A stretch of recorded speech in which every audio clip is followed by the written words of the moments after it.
Today I'm going to show you how to make your first Drumbrute Impact beat. Free beat. Hey, how's it going everybody? Welcome to Free Beat, where I post new music-related content every single day, so if that sounds good to you, hit that subscribe button, ring that notification bell. Today's patron shout-out goes to Sean Kearney. Thank you so very much for the support. Let's get started. Really quick, I just want to say that I do recognize at this point that the Drumbrute Impact is a bit older of a drum machine. However, I try to do my best whenever I get my hands on a new, to me, drum machine to make a very simple how to make your first beat tutorial, and that's what this video is going to be. So, let's dive in. The first place we want to look is right here, this row of buttons. We have song, bank, pattern, step, and accent. We want to go to pattern, and we simply want to then use one of these 16 different buttons down here to select an empty pattern slot. That's all these are. I'm just going to go with pattern 1 here, okay? So we are on song 1, bank 1, pattern 1. Perfect. Let's move on to the step button. Now we're actually inside the pattern and we can place our steps down. If I were to do that with the accent button, that would simply place an accented step on our sequencer grid, which, by the way, these 16 buttons here are also our sequencer grid. In this video, as well as all of the videos on this channel, I count out rhythms, particularly in groups of 16 steps like this. 1E and 2E and 3E and 4E and with the steps that just have numbers on them representing that beat. So beat 1E and beat 2E and beat 3E and beat 4E and okay, cool. Now we get to the fun part, the sounds themselves. So to select a sound that we want to sequence, we just simply have to hit the pad for it. I'm going to press the kick drum right down here. If you don't hear sound when you hit your pad, that probably means you need to turn up the level knob, and maybe mess with the decay knob as well, and maybe the pitch knob. So once you've got these knobs positioned in a way that sounds good to you, you can simply press the buttons that correspond to the steps you want to place the kick drum in. For this video, we are going to place one on the downbeat of beat 1, right there. On the downbeat of beat 2, so remember beat 2 is actually going to be step 5 here, 1E and 2E and then on beat 3, 3E and on beat 4, 4E and just like that. And if we click play, we'll be able to hear those kick drums playing in a pattern that's typically referred to as 4 on the floor. Let's add a snare drum. Now we have two different snare drums to pick from on the Impact, number 1 and number 2. Pick whichever you like, and again, use the knobs to shape the sound however you'd like. I'm going to use snare drum number 1. We're going to place it directly on the downbeat of beat 2 and beat 4. So 1E and 2E and 3E and 4E and. Let's hit play and listen. All right, we're getting there. Next up, we're going to move down to the closed hi-hat. Let's spend a minute to get our level and tone knobs how we want them. Right there sounds good to me. We are now going to place eighth notes on our sequencer grid. What that means is, like our kick drum, we are going to place notes on the downbeat of each step. So 1E and 2E and 3E and 4E and but we are also going to place them on the and of each of the beats. So 1E and 2E and 3E and 4E and just like that. Now if we click play, we will hear our completed beat.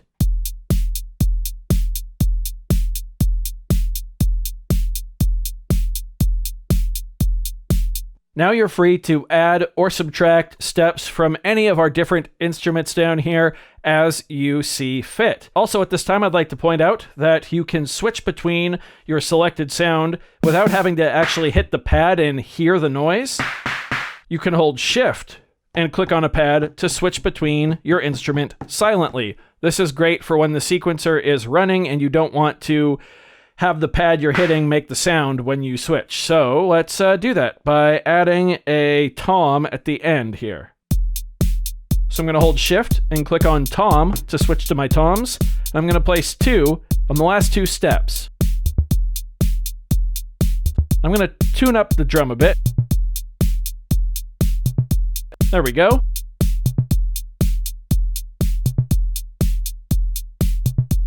If you want to change the tempo, you can simply turn this knob over here, and the display will tell you what tempo you're set at, or you can use the tap tempo button by simply pressing it enough times until you lock in the tempo that you want.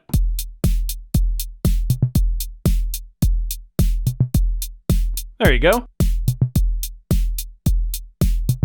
Let's add an accent, shall we? I'm going to click on Accent now, and let's move to this snare drum right here, snare drum number 2. Let's place one of these on the and of beat 4. So 1E and 2E and 3E and 4E and okay, right there.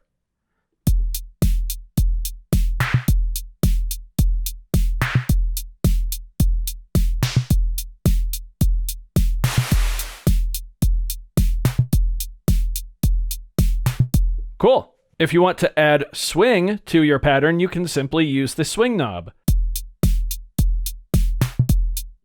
You can hear it at the end, applied to those 2 toms.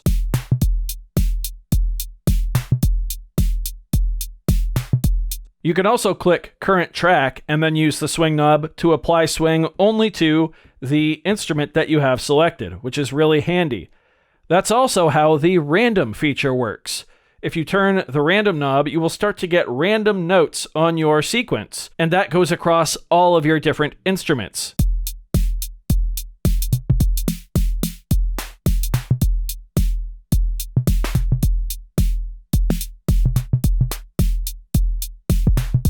Pretty cool. However, you can also click Current Track to only randomize the track that you are currently on. So in this case, let's switch to the closed hi-hat, click Current Track, and randomize that. Here we go.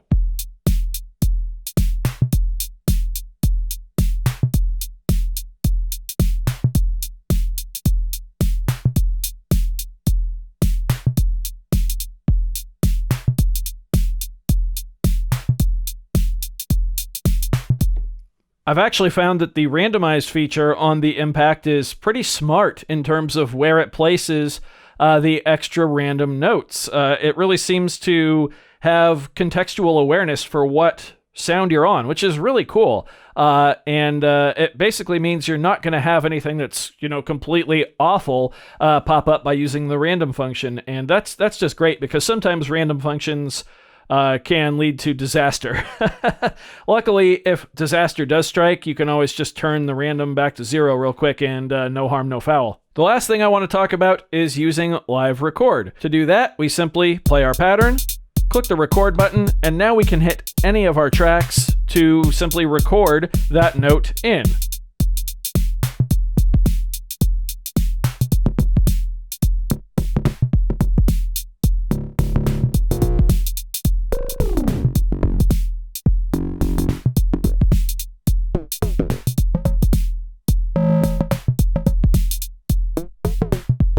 You can click record again to turn it off. Now you're free to play with the knobs to your heart's desire and have a blast.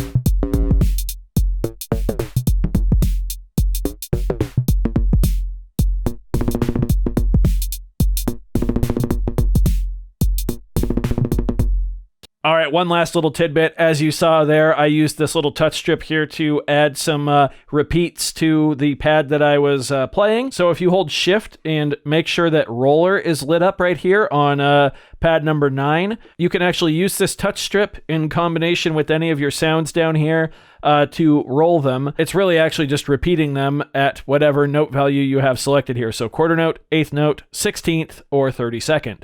With the sequencer running, simply hold the time division you wish to repeat at, and hold the pad you wish to repeat.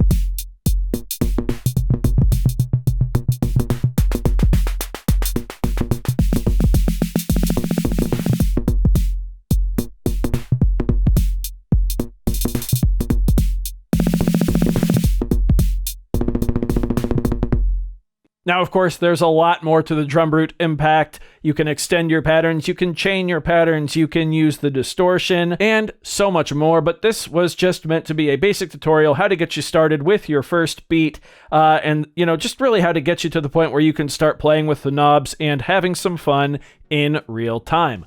So I do hope you found this video informative or at least entertaining. If you did, be sure to leave a like on it. If not, you can always leave a dislike. That's okay too. Doesn't hurt my feelings, just makes me try that much harder next time. Either way, be sure to hit that subscribe button, ring that notification bell. Thank you all so very much for being here. Thanks for watching. We'll see you next time. Bye.